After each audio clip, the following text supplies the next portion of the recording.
José Luis Orella, muy buenos días. Muy buenos días. Y feliz entrada de año. Igualmente. Bueno, ¿qué cambia después de este 3 de enero y la captura de Nicolás Maduro por parte de Donald Trump? ¿Qué mundo tenemos a partir del 3 de enero? ¿Qué tenemos ya?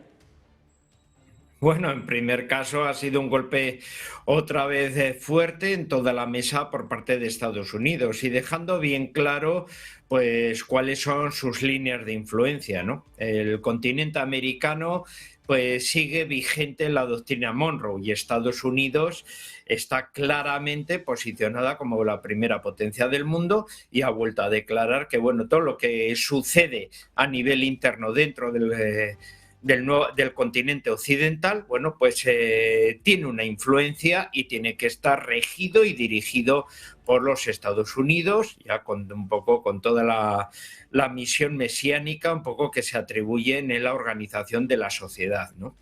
Aquí ya entraríamos también en parte también en esa disputa, esa rivalidad que tiene preferentemente con China, que lidera el grupo de los BRICS en el ámbito, se puede decir, económico, ¿no?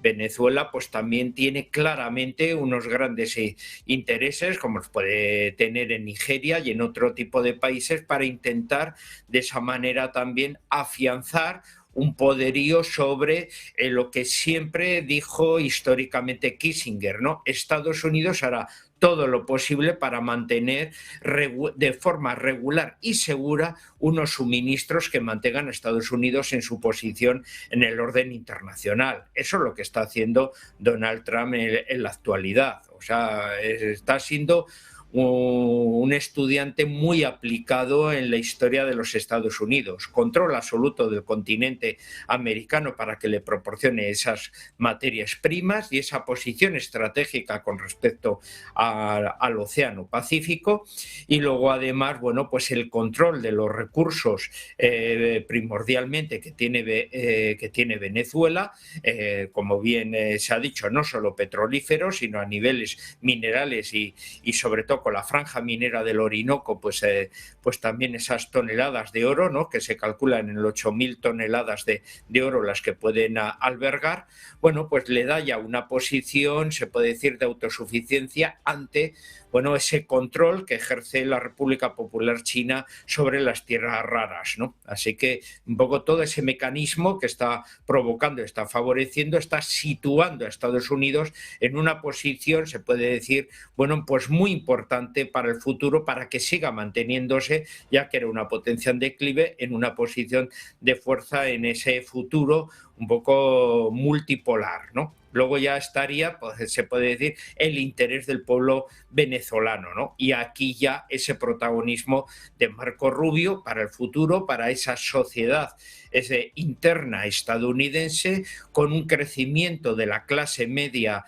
hispana y donde la cual no solo la comunidad cubana de la cual él procede, pues es uno de sus grandes pilares, sino también, bueno, pues el de muchos centroamericanos y caribeños, como es el caso de los venezolanos, en los cuales, bueno, centenares de miles de ellos viven en Estados Unidos y muchos de ellos ya tienen ya la nacionalidad estadounidense y son uno de los lobbies importantes para ese futuro electoral que pueda suceder en Estados Unidos. ¿Crees que el poder absoluto va a ser compartido? Es decir, ahora mismo Donald Trump tiene el anillo único, puede dominarlo todo, o no puede dominarlo todo y tiene que gestionar el reparto con China y tal vez con Rusia. Hombre, eso queda de manera clara, ¿no? O sea, no puede aislar a China. Sobre todo los que sois más expertos en economía, se está viendo claro la interdependencia existente entre China y Estados Unidos. La particularidad es que el dólar es muy difícil de desplazar, aunque China lo intentando poner el yuan en el espacio de los BRICS, pero eso es un espacio muy importante relevante, fundamental, pero no es exclusivo, y Estados Unidos se está moviendo claramente para dirimir y debilitar esa rivalidad.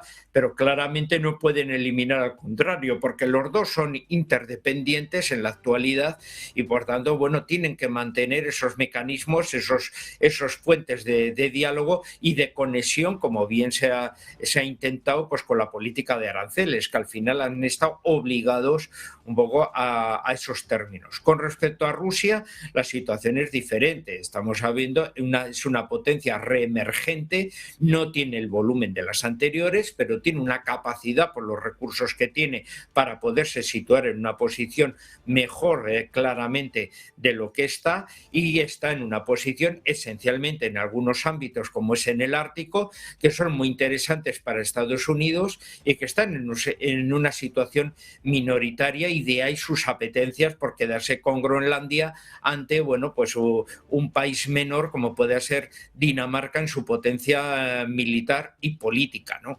Entonces ahí tenemos otro tipo de particularidades. Y Rusia, bueno, pues tiene una política internacional, bueno, pues a través de los BRIC y la política que está desarrollando entre los países africanos, bueno, muy fuerte, para intentar capitalizar un poco ese apoyo de los países meridionales, vendiéndoles una tecnología barata, incluso un armamento, a cambio también un poco de ese apoyo diplomático. Así que Estados Unidos, bueno, pues intenta de esa manera ver cómo puede, bueno, en realidad distanciar un poco los intereses rusos y chinos, ¿no? Porque ambos, por la situación del contexto internacional actual, se han convertido en grandes aliados, están manteniendo su alianza, aunque eso significa el reconocimiento de ese liderazgo chino, pero cada uno tiene unos intereses y en muchos casos contrapuestos, aunque ahora en el presente están muy unidos, y frente a Estados Unidos les conviene mantener un poco esa alianza dual, porque para ellos es muy beneficiosa. Pero claro, en el futuro no sabemos qué puede suceder, y claramente Trump está intentando, bueno, pues preparar en ese futuro el que pueda haber un distanciamiento que le permita a Estados Unidos ampliar su esfera un poco de influencia y pueda mantener puentes en ambas direcciones, ¿no? Así que claramente sí hay un reconocimiento también a esas áreas, aunque las intente debilitar, porque sí, va a ser su política de intentar ser la única potencia. Europa tiene la amenaza de Groenlandia, tiene la amenaza de Dinamarca, que ya ha dicho que espera que no sigan las amenazas, pero las amenazas ni han cesado ni van a cesar, por lo que parece, y lo que hemos aprendido y visto en Venezuela. ¿Qué papel puede jugar Europa? Y sobre todo, ¿en qué papel queda la respuesta a Groenlandia? Si la quiere Trump, ¿se la va a tener que entregar?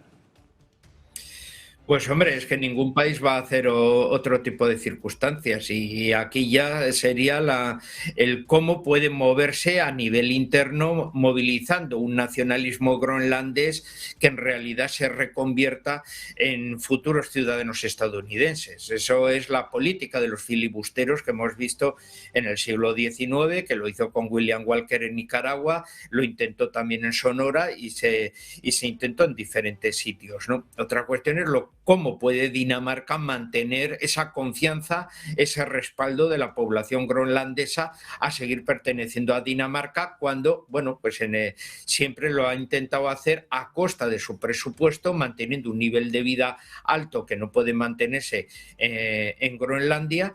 Y mientras la población groenlandesa, bueno, pues ha intentado pues tener ese autogobierno, que lo ha conseguido, pero claro, ahora ve profundamente esa debilidad, una debilidad en la cual, pues bueno, son dominantes de una isla, pero que ni siquiera sin la protección de la Unión Europea de una manera activa, pues son el alimento de los más fuertes, que tienen una demanda por su posición geográfica, por sus recursos, y que claramente eso exigiría también, bueno, pues incluso una mano de obra que se establecería y que rompería todos los contextos poblacionales de Groenlandia. O sea, en Groenlandia, en menos de una generación, la mayoría de la población sería estadounidense trabajando allí, y los groenlandeses serían una minoría, se puede decir que ya no pinta implementarían nada. O sea que ellos mismos son los que van a tener que hacerse ahora más daneses que nunca, cuando siempre han sido los más críticos frente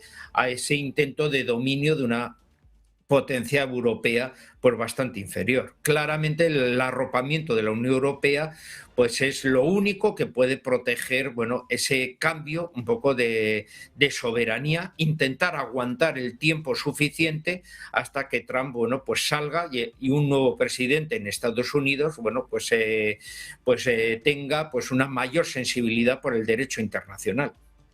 Y a partir de aquí, lo que se puede analizar, lo que se debería intentar analizar es si vamos a ver una explosión de conflictos proxy.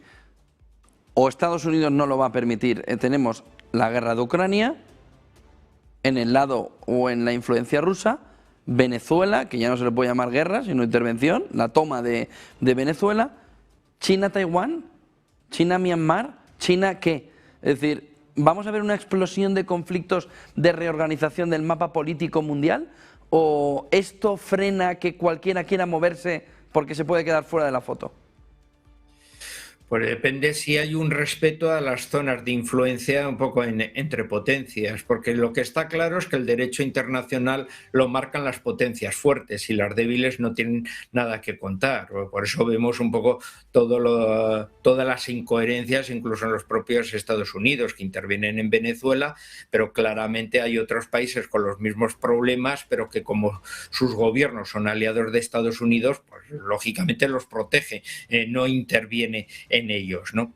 Sí que la razón en muchos casos de que rusos y chinos se planten de esa manera frente a Estados Unidos es porque ellos consideran de la misma forma que tienen ese mismo derecho a la intervención en los países vecinos, pues como estamos viendo también de Tailandia y Camboya en los choques fronterizos o de Pakistán y Afganistán. O sea, estamos viendo claramente que, bueno, que las fronteras de muchos países fueron trazadas en contra de la voluntad de algunos, que se ha ido manteniendo un poco ese escenario pacífico pues debido pues a ese control, ya que las potencias fuertes no estaban deseosas de esos intercambios, sino que el status quo les favorecía, pero en la actualidad, como vemos, bueno, pues se están produciendo cambios mediante los cuales están muy marcados por esos intereses de intentar controlar ciertas áreas que son muy interesantes para la economía del futuro internacional y que las intentan acaparar para mantener o esencialmente para garantizar ese protagonismo en el futuro.